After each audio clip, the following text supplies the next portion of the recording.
All right, ladies and gentlemen, we have added, we have subtracted, we have multiplied, we have distributed, and now we are about to divide our radicals. However, dividing radicals isn't like, well, dividing. It's a different process. We actually do a process called rationalizing the denominator. That's actually what a division of radicals problem looks like.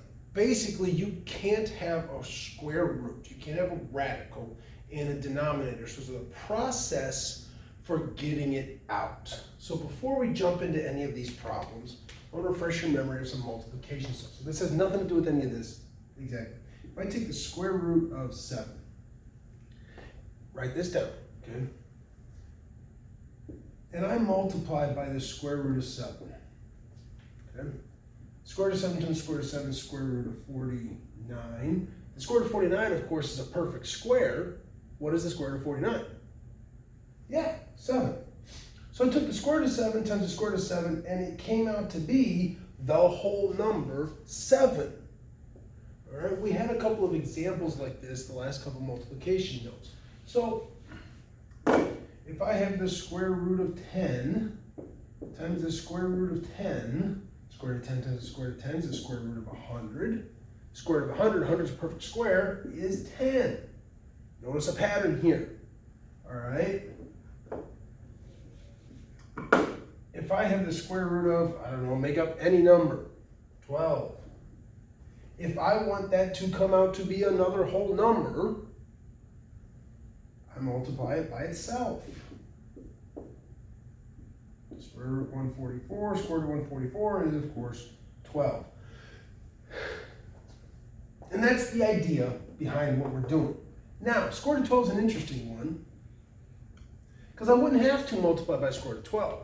Basically, remember when we started this stuff, when we started that list of perfect squares? 1, 4, 9, 16, 25, 36, 49, 64, blah, blah, blah, blah, blah.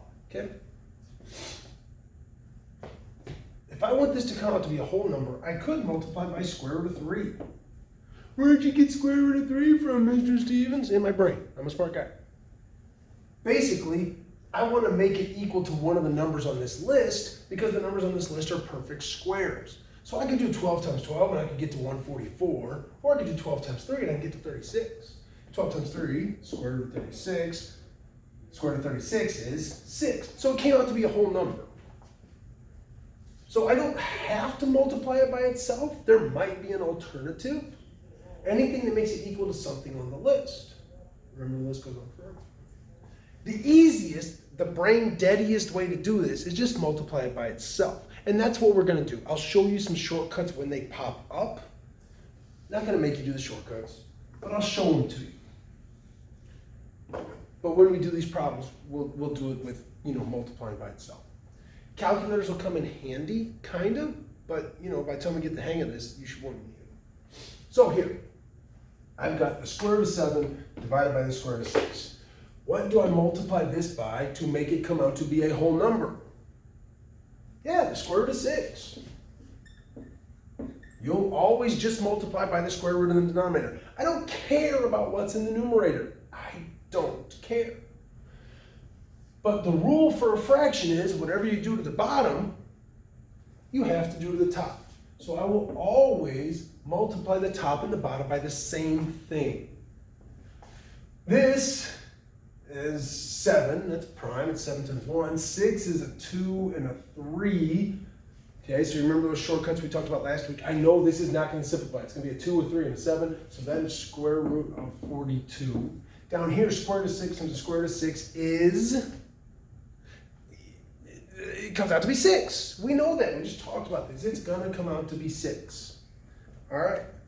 That's the end of the problem. That's it.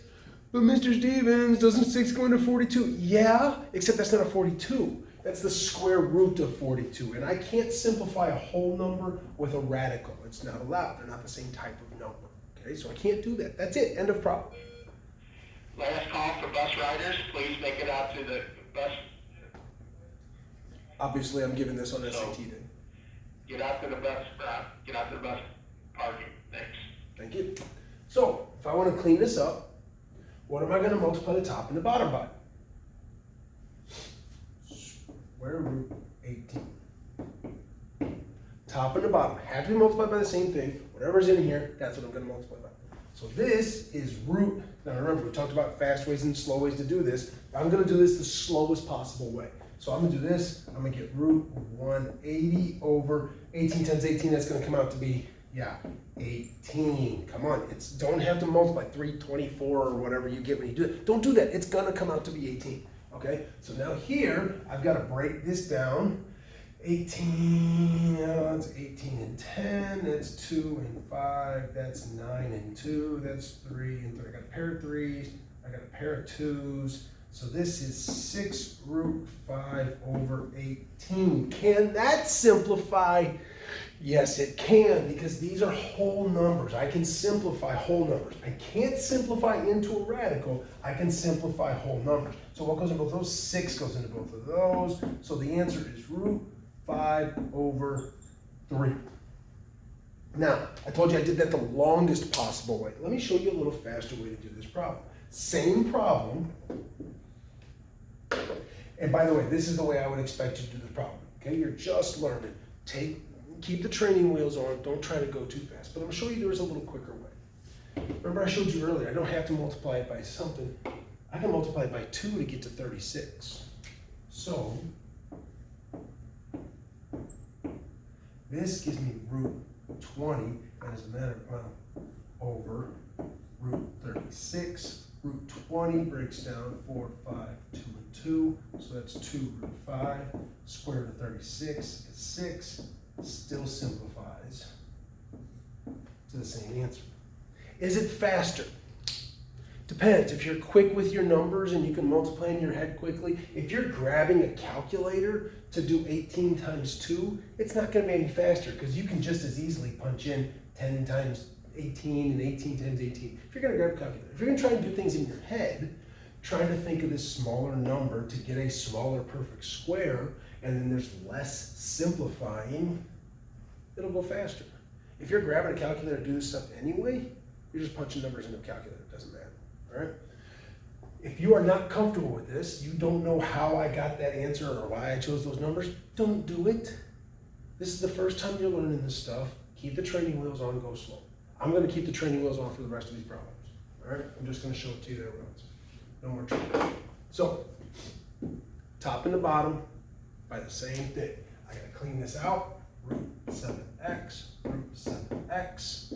The bottom I know is going to be 7x. Has to be, because that's what I multiplied by. Up top, you can grab your calculator. 14 times 7 comes out to be 98. We did talk about this with the multiplication. I know this is a 2 and a 7, and that's a 7. So there's a 2, a 7, and a 7. 7s are coming out. 2 is staying in. X times x is going to be x squared. So that's going to be 1x on the outside. All right? So, took a little bit of training wheels on there. Down here, if you're going really slow, 98x squared. 98 is 2 and 49, 7 and 7. Take the 7s out, the x squared becomes the x. Okay, that's all I did. I just did a little bit in my head. What am I going to multiply by down here? Well, all I got to do is take care of the radical. I don't care about the 3. So the only thing I need to worry about is the 2. That's all I have to care about. I don't care about the 3. I can have whole numbers in the denominator. I just can't have radicals. Square root of 2 times the square root of 2 is 3 times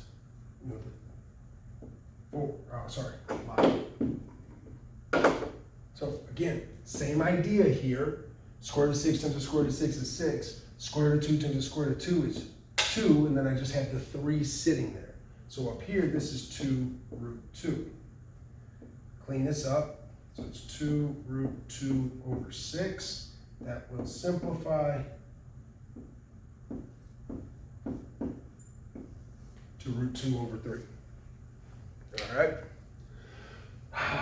And holy muscatoli, what am I going to multiply the top and the bottom by?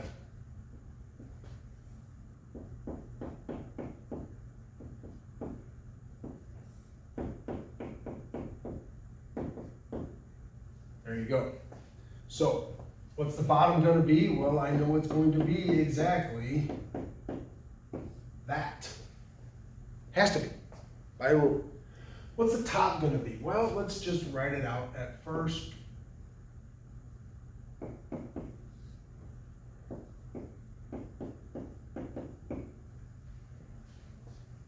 I multiply the 2 into 14, 1x here, 5x here gives me 6, no y's, y to the third. Simplify. Okay, so 28 is 4 times 7, which is 2 times 2, so the 2's come out. 3x's come out, gives me 4. 1y comes out, 1 stays in.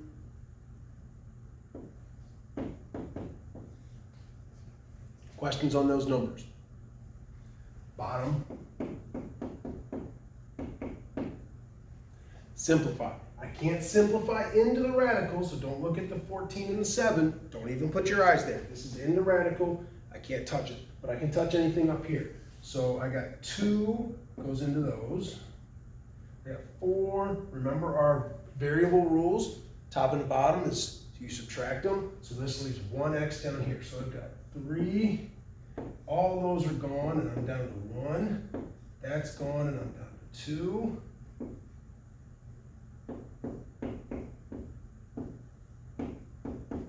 Now, this stuff is not crazy hard. It may seem like it's not crazy hard, okay? We're just following our rules here. Multiply by exactly the radical you have in the bottom. Do the same thing to the top and the bottom. You know your multiplication rules. You add exponents, okay? So I'm multiplying. You know how to simplify radicals. We've been doing that for over a week. So I simplify the radical. Take out what I need to take out. I know how to simplify variables in a fraction. That's just subtracting exponents. So there's nothing really crazy new here. It's some multiplication. It's some simplifying radicals. It's some simplifying fractions. Be organized. Don't let it get out of hand. And I really don't recommend those shortcuts until you get really good at it. I just wanted to show them to you. All right, hang on. All right, do these 3 on your own.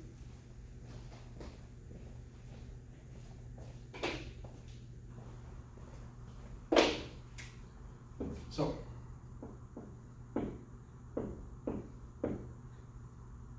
prime, I don't need to worry about that breaking down. I can't simplify that because the 55 is in the radical. Here. So again, I know root 12 times root 12 is going to come out to be 12. Root 15 and root 12. Bigger numbers, I could grab a calculator. 15 times 12, it's like 300 or something like that. I don't care. I know this is a 3 and a 5. This is a 3 and a 4. So I've got, and a 4 is a 2 and a 2. So I got 2 3s and 2 2s, so that's a 6 root 5. Okay? If you want to take your time and break this down, then grab a calculator. 15 times 12, whatever that comes out to be, and break it down. See what goes into that number. I don't even know what that is off the top of my head. All right, it's gonna come out to be this. Simplify the whole numbers. Divide by 6, I get 1. Divide by 6, I get 2. So it's root 5 over 2. All right, one more.